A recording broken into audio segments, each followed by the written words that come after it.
کسی نے ایک سوال کیا، عورتوں کی نماز کا طریقہ بتائیے، عورتیں نماز میں سجدہ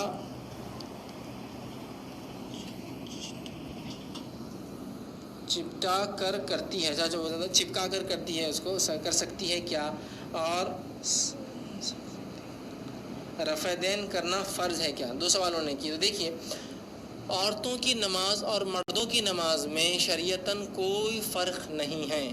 ایسی کوئی روایت صحابیات سے یا صحابہ سے ثابت نہیں ہے جس میں کسی صحابیہ نے یہ کہا ہو کہ ہم نماز ایسی پڑھتی، صحابہ نماز ایسے پڑھتے یا رسول اللہ نماز ویسے پڑھتے، کوئی روایت نہیں۔ بلکہ ابو داؤد کی ایک روایت ہے ام دردہ رضی اللہ عنہا کے تعلق سے آتا ہے، جو کافی مشہور معروف اور ایک کافی مشہور صحابیہ ہے، ان کے تعلق سے آتا ہے کہ جب وہ نماز پڑھتی تو ویسے ہی پڑھتی جیسے مرد پڑھتے۔ سمجھ رہے ہیں بات کو؟ تو عورتوں اور مردوں کی نماز میں فرق نہیں، بلکہ رسول اکرم صلی اللہ علیہ وسلم کی حدیث واضح، سلو کما رأیتمونی اصلی، نماز ویسی پڑھو جیسے مجھے پڑھتا ہوا دیکھتے ہو۔ صحیح بخاری کی، اسی طرح صحیح بخاری میں حج ویسے کرو، حج کے ارکان جیسے مجھے کرتا ہوا دیکھتے ہو، ٹھیک ہے؟ تو لہٰذا ہمیں فرض عبادتیں پوری رسول اکرم صلی اللہ علیہ وسلم کیسے کرتے ہیں ویسے کرنا چاہیے۔ جو روزے کے تو کوئی خاص مسائل ہے نہیں، زکوٰۃ بھی بہت آسان ہے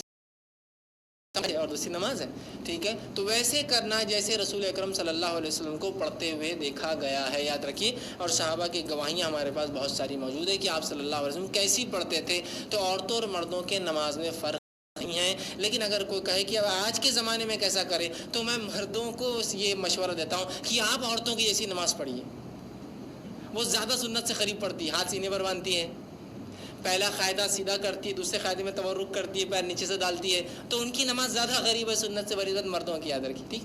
بہت سے لوگ یہ بھی وہ کرتے نہیں عورتوں اور مردوں کی نماز میں فرق ہے، تو میں کہتا ہوں ٹھیک ہے، ہم تعصب پر بات نہیں کرتے ہیں، ٹھیک، ہم کسی کی تم یہ جماعت وہ جماعت، ہم وہ چیز پہ بات کرتے ہیں جو کتاب و سنت سے ثابت ہے۔ چلیے آئیے، اگر آپ کہتے ہیں مرد اور عورتوں کی نماز میں فرق ہے، تو اس فرق کی کوئی ایک دلیل رسول اکرم صلی اللہ علیہ وسلم کی زبانی، کوئی ایک دلیل صحابہ کی زبانی یا کسی صحابیہ کی زبانی چاہیے کہ ہم ایسا پڑھتی اور صحابہ ایسا پڑھتے، رسول اللہ ایسا پڑھتے، یا ہمیں ایسا حکم دیا گیا، صحابہ کو ایسا حکم دیا گیا، ہمارا سجدہ ایسا تھا، صحابہ کا سجدہ ویسا تھا، رسول اللہ ایسا کرتے تھے۔ کوئی ایک ایسا کوئی واقعہ، کوئی روایت یا آثار کیا ہوتا ہے؟ صحابہ کی زندگی سے دیکھا گیا، کوئی ایک لا کے دیجیے، تو انشاءاللہ عزیز ہم بھی اپنی نمازوں کو تبدیل کر لیں۔ مردوں کی نماز کی کتاب تو مردوں کی رہتی ہو، پھر آتا عورتوں کی نماز، ایک الگ چیپٹر اس کے اندر۔ عورتوں کی نماز کیسا کہ وہ تکبیر کریں گی تو کاندھوں سے کانوں کے بیچ میں اٹھانا، مرد نے کانوں کو لگانا، عورتوں نے اٹھانا۔ اس لیے میں کہہ رہا ہوں عورتوں کی نماز زیادہ قریب ہے سنت سے،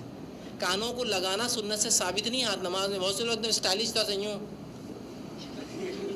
ایسا، بالکل ایسا لگتا کچھ تو بھی ایک پروسیس ہے، چل جا کے ہاتھ کانوں کو لو کو ٹچ ہو کے پیچھے آتا، یوں آتا اور بلکہ ایک دم بالکل پیچھے منڈی کر کے کھڑے جاتے۔ نیچرل عمل نماز اتنا اعظم، کاندھوں سے کانوں کے بیچ میں ہاتھ اٹھاتے، تو آپ کہیں بھی اتنے بیچ میں کہیں بھی اٹھائیے، لگانے کی کوئی روایت نہیں، ٹھیک ہے؟ تو عورتیں نہ لگائے، مرد لگائے۔ دیکھیے عورتیں اندر ہاتھ ڈالتی کرتی اور مرد بیچارے یوں کرتے، تو یہ فرق کہاں سے آئے؟ چلیے بتائیے، کیا حدیث میں ایسا ہے کہ کاندھے تک عورتیں اٹھاتی اور کانوں تک مرد اٹھاتا؟ لفظ ہی نہیں۔ آپ صلی اللہ علیہ وسلم زکوٰۃ کے لیے اٹھاتے ہاتھ تو کاندھوں سے کانوں کے بیچ میں آپ کے ہاتھ کہیں تو بھی ہوتے، ٹھیک ہے؟ بتا دیا گیا۔ یہ کہاں کہا کہ کانوں تک مرد اور کاندھوں تک عورتیں؟ ایسا کوئی اصول ہے کہ ایسا ہوتا ہے نا؟ میڈیکل میں اصول ہوتا ہے، اگر آپ کبھی ٹیسٹ رپورٹ لائے تو اس میں 2 اینٹیٹیز لکھے ہوئے ہوتے ہیں، فار ایگزامپل 50-80، تو 50 to 80 نہیں ہوتا ہے، 50 لیڈیز کے لیے ہوتا ہے، 80 جینٹس کے لیے ہوتا ہے۔ فرسٹ لیڈیز کی رہتی، سیکنڈ اینٹیٹی وہ جینٹس کی رہتی۔ اگر 50 سے اوپر ہے تو لیڈیز کو مارک کر دیتا ہے کہ بھائی تمہارا 60 مطلب یہ ہائی ہے، جینٹس کا رہا تو نہیں کرتا مارک، اس لیے کہ 80 تک جینٹس ہوتا ہے، تو 50 to 80 نہیں ہوتا ہے، 50 لیڈیز کے لیے۔ تو ایسا کچھ ہے کہ حدیث میں کہ لیڈیز کے لیے کاندھے تھے اور جینٹس کے لیے کان تھے؟ کچھ بھی نہیں، ٹھیک۔ اس کے بعد جو ہے ہاتھ باندھنے کا مسئلہ آیا، ٹھیک، تو مرد جو ہے نیچے ہاتھ باندھے اور عورتیں جو ہے سینے پر ہاتھ باندھے، ٹھیک۔ بہت سے لوگ آتے ہیں یہاں بحث کرنے آرسی پہ، ہاتھ سینے پہ ہاتھ باندھ کر دلیل دیجیے، سینے پہ ہاتھ باندھ کر دلیل دیجیے، اگر آپ نے ثابت کر دے تو آپ کو 1 کروڑ انعام، 20 لاکھ انعام، فلاں انعام۔ تو میں ان کو پہلے کہتا ہوں کہ وہ 20 لاکھ اکاؤنٹ میں جمع کرو تو بات ہوگی، 3rd person account with sign checks, ٹھیک، کہ بھائی 20 لاکھ یہ جیت گیا تو میں فوراً لے لوں گا چیک آپ سے۔ خالی ہوائی باتیں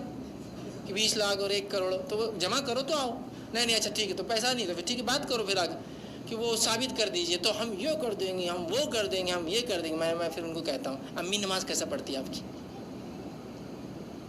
امی حضور آپ کی نماز کیسے پڑھتی ہے؟ تو اسی نے اس کی روایت کہاں سے لا دو، ورنہ اپنی ماں کی نماز غلط ہے بول دو پہلے، نہیں وہ تو ایسا تو نہیں ہے، تو پھر ان کو کہاں سے لایا تم نے سینے پہ؟ چلو وہ دلیل ہمارے لیے بھی مان لو، چلو وہ دلیل ہمارے لیے بھی مان لو، وہ بحث وہ فلاں میں یہ ہے، اس پہ تو وہ راوی پہ وہ ہے، وہ سب آپ چھوڑ دو ایک طرح تھوڑا دیر، صرف اتنا بولیے آپ کے مسلک میں عورتیں سینے پر باندھتی ہے تو ان کی نماز ہوتی ہے کیا؟ تو پھر مجھے بھی اجازت دے دیجیے آپ پڑھنے، یا ان کی دلیل کیا وہ دلیل میری بھی ہے، تو وہیں منہ بند ہو جاتا ہے ان کا، خواہ مخواہ بحث کر کے کیا فائدہ؟ ٹھیک، تو عورتیں سینے پر باندھے، مرد ناف کے نیچے، دونوں سینے پر باندھے، یاد رکھیے، ٹھیک ہے۔ اس کے بعد عورت جب سجدہ کرے، جو فرق کے بعد وہی بتا رہا ہوں، فرق کے پوائنٹ، عورت سجدہ کرے تو ایسا سجدہ کرے کہ اس کا پیٹ اس کے مانڈیوں پر چپک جائے، اس کا سینہ اس پہ چپک جائے، اور اس کے بعد اس کا ناک سر اور اس کے پورے ہاتھ ایسے چپک جائے کہ ادھر سے کچھ نہ دکھے، چمٹ کر سجدہ کرے۔ کیوں؟ اور وہ سجدہ بھی کیسا؟ آپ صلی اللہ علیہ وسلم سجدے میں جاتے تو ہاتھ رکھتے، ٹھیک ہے، پھر پیر رکھتے، یہ پہلے پورا بیٹھ جاتے عورتیں، بیٹھنے کے بعد پھر سجدہ نہیں کرتے، اپنے مانڈی پر لیٹ جاتے، سمجھ لیجیے، پہلے سیدھا بیٹھ جاتے ہیں پھر لیٹ جاتے ہیں، ایسا بالکل یوں کر کے۔ آپ صلی اللہ علیہ وسلم کے ابو داؤد کی واضح روایت ہے، آپ نے فرمایا سجدوں میں ہاتھ کتوں کی طرح نہ رکھو۔ کتا دیکھیں آپ بیٹھتا ہے تو کیسا بیٹھتا وہ رکھتا ہے، اور آپ صلی اللہ علیہ وسلم کو دیکھا گیا جب آپ ہاتھ کو اٹھاتے ہیں تو اتنا اٹھاتے ہیں کہ آپ کی بغل مبارک، چونکہ شرٹ کی آستین بڑی ہوتی کبھی کبھار، بغل میں، یا چھوٹے شرٹ بھی پہنا کرتے ہیں، میں نے جیسے آپ کو بتایا تھا، آپ زمانے میں اتنے بھی کپڑے نہیں تھے تو بہت سی بار چادر کو موڑا جاتا، بیچ میں سے ایک سوراخ کر کے ڈال لیتے سر میں سے، تو ادھر کا کھلا رہتا تھا اس کی وجہ سے، لیکن سامنے اور یہ ڈھک جایا کرتا تھا، ضرورت پڑی تو اس کو باندھ لیا کرتے تھے۔ تو آپ کے بغل مبارک کی سفیدی نظر آتی، روایت میں نظر آتے آپ کے بغل، آپ جب سجدہ کرتے، لیکن یقیناً جب ہم جماعت میں ہوں گے مرد بازو بازو تو مشکل، لیکن امامت میں آپ کو دیکھا گیا نا، تو ظاہر سے امام کو جگہ ہوتی ہے، ہم کو نہیں ہوتی ہے، لیکن چپکانے کے لفظ نہیں، نہ آپ ایسا چٹکاتے نہ آپ ایسا چٹکاتے، تو ہاتھ کو اوپر رکھنا ہے، کون نہیں، عورت ظاہر سے عموماً عورتیں گھر میں اکیلی پڑتی ہیں، تو آپ بھی ویسی نماز پڑھیں گی، ہاتھ رکھ کے بالکل اٹھا کر، کوئی کہ ایسا نہیں عورت چپک کر پڑھے تو دلیل، ہم کو دلیل چاہیے، نہیں فلاں اتنے بڑے لوگ غلط ہو سکتے، دیکھیے بڑے غلط اور یہ غلط تو آپ کے جہاں بڑے ہیں ان کے بھی بہت سے بڑے ہیں، کس کے بڑوں کی سننا، سب کے بڑے ہیں یہاں تو، اور بڑے بڑے ہیں، مطلب سیدھے چھوٹے موٹے بڑے نہیں، القاب تو ایسے شروع ہوتے علامہ، فاضل، مولانا، یہ وہ نام آتا ہی نہیں، مطلب سے ڈھونڈتے چلو آپ نام کا ہے اس میں، آخر میں ان کا نام ہے نا، تو بہت بڑے بڑے ہیں، سب کے پاس بڑے ہیں، آپ سے بڑے ان کے پاس بڑے ہیں، بہت سی ایک جماعت والے بولتے ہیں بھائی ہم صحیح ہیں، تو آپ سے بڑے تو ان کے پاس، ان کی ٹوپیاں بڑی اور ان کے لوگ بھی بڑے، تو بتائیے اب ان کے بڑوں کی سنیں آپ کی بڑوں کی، کس کے بڑے بولے تو مشکل ہو جائیں گے، تو بڑوں کی نہ سنتے ہوئے، تو پھر ہمارے بڑے سب کے بڑے ہیں تو پھر مشکل ہو جاتی نا، تو نہ سنتے ہوئے ایک اصول نکالیے، جس کے پاس دلیل اس کی بات سن لے، چاہے بڑا ہو چاہے چھوٹا ہو، ختم، سیدھی سی بات۔ تو بھائی بڑوں کا نہیں کرتے، بھائی چلیے دلیل کی بات کریں، دلیل تو نہیں ہے، تو پھر بازار جب دلیل نہیں ہے تو پھر بات آگے کر کے فائدہ کچھ ہے نہیں، ٹھیک ہے، بحث تو بہت ہو سکتی ہے، ضد تو بہت ہو سکتی ہے، لیکن ہم کو ذہنوں کو کھولنا ہے، تو عورتوں کی اور مردوں کی نماز میں فرق نہیں ہے۔ پھر پہلے قاعدے میں عورتیں برابر بیٹھتی ہیں، اپنے الٹے پیر کو کمر کے نیچے رکھتی ہے اور اس پہ کمر ہوتی ہے، دوسرے قاعدے میں الٹے پیر کو سیدھے پیر کے نیچے سے، جس کو تورک بولتے کرتی ہے، یہ مردوں کا بھی آپ صلی اللہ علیہ وسلم پہلے قاعدے میں سیدھا بیٹھتے، پھر پیر کے اوپر کمر رکھتے، دوسرے قاعدے میں آپ تورک کرتے، مطلب الٹے پیر کی مانڈی بیٹھ کر الٹے پیر کو سیدھے کے نیچے سے بازو سے نکالتے، یہاں عورتوں کو دے دی، بولے تم تورک کرو، نہیں، عورتوں کے لیے بھی وہ ہے، مردوں کے لیے بھی ہے، اسی لیے میں نے کہا کہ عورتوں کی نماز بہت زیادہ قریب ہے سنت کے مردوں کی نماز کے ہمارے ماحول میں، تو مرد ادھر شفٹ ہو جائے، سجدے کا طریقہ بس عورتیں چینج کر لے تو سنت ہے۔